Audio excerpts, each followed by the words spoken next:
Well, she's back. Carly Fiorina returning to The View in just the last hour. She appeared from New Hampshire to talk to the hosts for the first time since Michelle Collins called her smile in the last Republican debate demented. And Whoopi Goldberg has since defended that comment, saying that the host helped raise Fiorina's profile in what she called a sea of men. There were also jokes about turning Fiorina's face into a Halloween mask.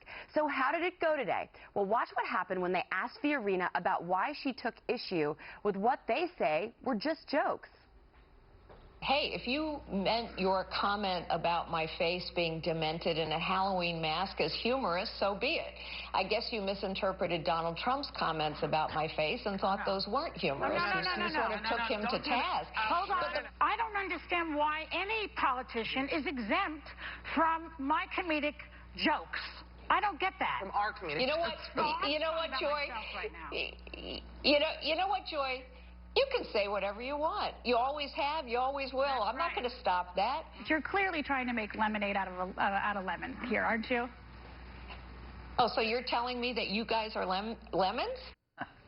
Boom! That was the best line, Harris, of that entire interview. But I could barely hear the poor woman talk. They kept interrupting her. The best line also, if you could have two bests, was Joy Behar. Hey, this is all about me.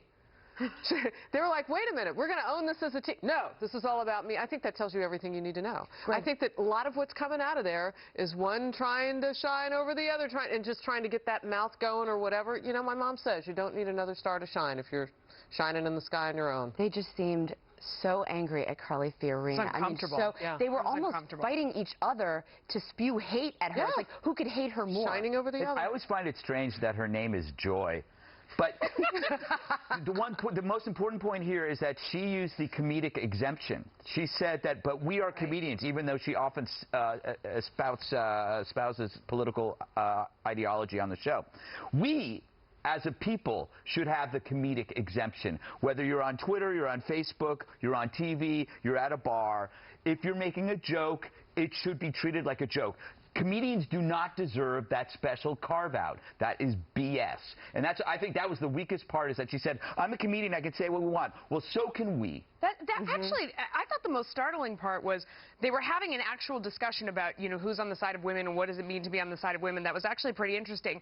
And she said something about harvesting baby parts, that she's not going to support an organization. And Whoopi Goldberg stomped right on top of her again and again, and they said, stop, stop, stop. We're not going to allow you. You know that's not true. You know Planned Parenthood is not harvesting baby parts. I'm not going to let you say that. You know that's not true. And they both shouted her down. And I was thinking, wait, isn't it just disputed whether they're profiting from it or not? I mean, I don't even think Planned Parenthood disputes that they use body parts for medical research. Well, so both Carly's Joy point, and Carly's point came out, and she said, well, then why did Planned Parenthood come out and say we're going to stop taking money for it? I mean, Carly Fiorina was so prepared, Julie. Those women were so intellectually out of their league. They were boxing way out of their class. You know, I haven't seen that show in so many years, and I watched it for the first time today because of Carly Fiorina. And I have to say, what happened to that show? You used to have real journalists on that show, Barbara Walters. All of a sudden you have these people who pretend to know something about politics. They clearly don't. They're there for comedic effect or whatever they're there for. Look, I don't subscribe to her views whatsoever. She was a star compared to all of them. She was classy. She was amazing. She smiled. The best line. She had the best line. And the rest of them are all sitting there, as you said, trying to shout her down, fighting amongst each other to see who was going to be the #1 prosecutor against her.